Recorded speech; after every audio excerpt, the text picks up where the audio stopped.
અત્યારે તકલીફો થઈ રહી છે અને વાયદાઓ કર્યા છે, વાયદાઓ કેટલા પૂરા થયા છે અને કેટલા નથી થયા અને પંજાબની પ્રજા કેટલી હેરાન છે એ આપને સતીશ પ્રધાનજી બતાવશે. સર મૂકી દે માઇક.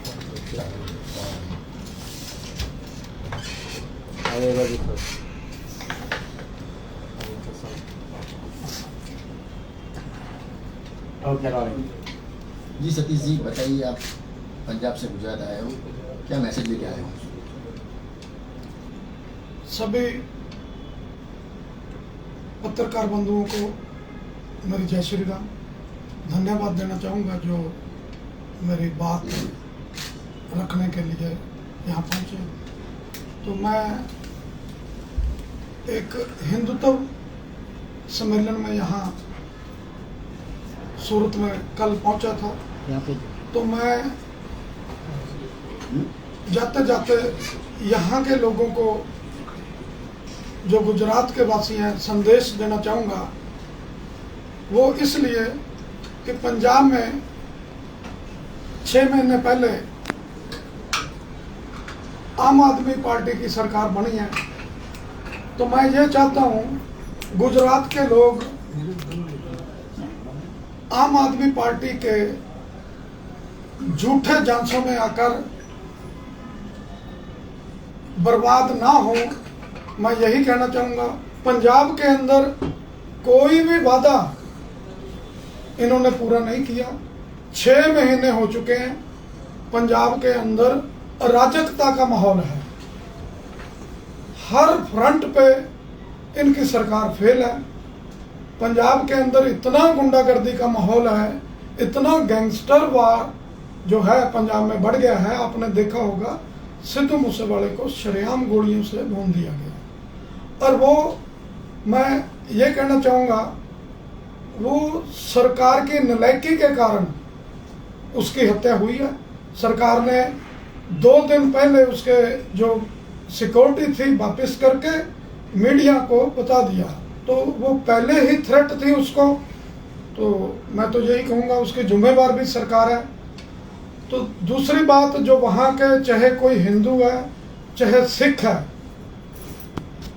सभी के ऊपर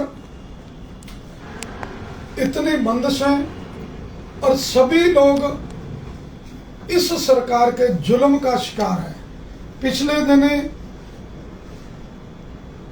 मुसलमान लोगों ने राजपुरा शहर में, जहां एक भी मोहल्ले में मुसलमान का घर नहीं है, वहां एक धार्मिक जगह थी जो सिखों की, जिसको हम धर्मशाला या सराय कहेंगे, उसके ऊपर कब्जा करके उसको मस्जिद में तब्दील कर दिया.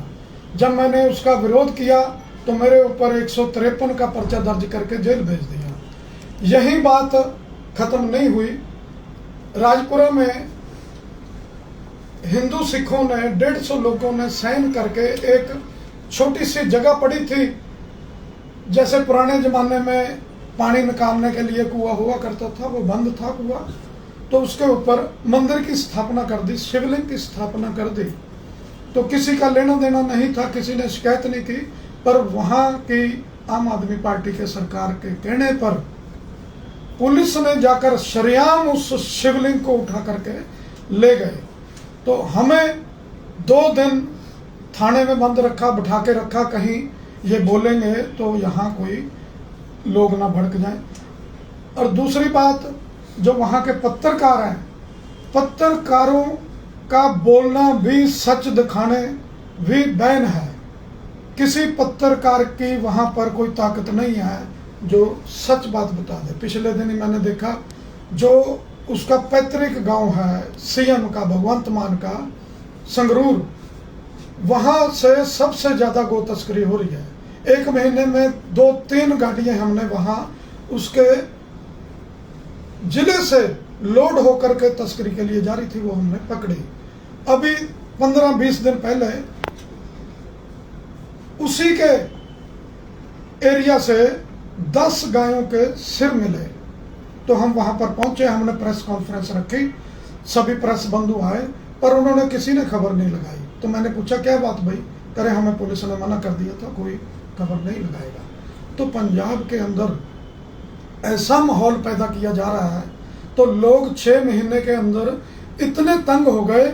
जो MP का बाय इलेक्शन हुआ है तो उसमें भगवंत मान अपने घर में हार गया। ये बात करते हैं केजरीवाल को देश का प्रधानमंत्री बनाने की, एक भी उसके पास कोई MP नहीं है पूरे देश में। एक था, वो इस्तीफा देके CM बना दिया भगवंत मान। तो बड़ी हंसी आती है कई बार देख करके इनका जो काम करने का तरीका है। ऐसा तरीका मैंने आज तक किसी पार्टी का नहीं देखा। हर बात पे झूठ बोलते हैं, कहते हैं हमने नौकरियां दे दी, किसी को कोई नौकरी नहीं दी। कहते हैं बिजली का माफ कर दिया बिल सभी का, किसी का माफ नहीं हुआ। कहते हैं जो वहाँ की औरतों को 1-1 हज़ार का लालच दिया, किसी भी औरत को 1 रुपया नहीं मिला। तो गैंगस्टरवाद इतना बढ़ गया है, शरेआम लोगों को लूटा जाता है, गोली मार के भाग जाते हैं। जितनी हत्याएं 6 महीने में हुई है शायद पिछले 6 साल में नहीं हुई। जो काम कांग्रेस और अकाली दल पंजाब में करता आया है उससे कई गुना ज्यादा ये उनका बाप निकला, उनसे ज्यादा गलत काम जो आम आदमी पार्टी की सरकार कर रही है। लोगों के ऊपर झूठे पर्चे। पिछले दिन ही एक लखा सिधाना नाम का लड़का है, तो वो जुल्म के खिलाफ आवाज उठाता है। जैसे जो पंजाब में नशा का बहुत ज्यादा तस्करी हो रही है और रोज, मैं तो कहूँगा रोज नौजवानों की मौत नशे से हो रही है। वो बंदा नशे के खिलाफ बोलता था, नशे के खिलाफ लड़ाई लड़ रहा था, उसके ऊपर ही नशे का केस डाल करके FIR दर्ज कर दी। तो बड़ी एक, मैं तो समझूंगा नीचता की बात है। जो जिस जुल्म के खिलाफ वो लड़ रहा है वही धारा उसके ऊपर लगा दी। तो जब लोगों को पता चला, लोग इकट्ठे हो गए, तो हजारों लोग इकट्ठे हो गए, तो पुलिस ने फिर पर्चा अपने आप कैंसिल कर दिया। देखो कितनी गलत बात है। तो मैं तो यही कहना चाहूंगा, पंजाब में जो लोग, हमारे लोग इस सरकार का जुल्म भुगत रहे हैं, तो मैं यही संदेश देना चाहता हूं मेरे भाई बंधु यहाँ पर जो रह रहे हैं, तो इनके झांसों में मत आइए। आप अपना जो कीमती वोट है आपका, मैं नॉन पॉलिटिकल हूं, मैं गौ माता की रक्षा करता हूं, मुझे किसी पार्टी से लेना देना नहीं, पर मुझे हिंदू समाज से बहुत कुछ लेना है, क्योंकि मेरा समाज है। मैं चाहता हूं वो मेरा जो समाज है वो ना भटके। ये जिहादियों के हक की पार्टी है। ये किसी भी वक्त किसी भी हद तक गिरने वाले लोग हैं। जो ये हमारे देश को बेच सकते हैं, वो अपनी जमीर बेच सकते हैं। मेरे भाइयों, मेरी हाथ जोड़ के सभी से विनती है, मैं जो यहाँ पर पहुंचा हूं अपने समाज के लिए, समाज की भलाई के लिए, आप सभी को सोचना पड़ेगा।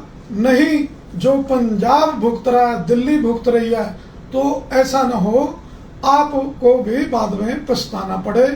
आप लोगों का जो ये गुजरात है, ये बहुत ही देश में, मैं तो कहूँगा पहले नंबर का जो स्टेट है ये गुजरात है।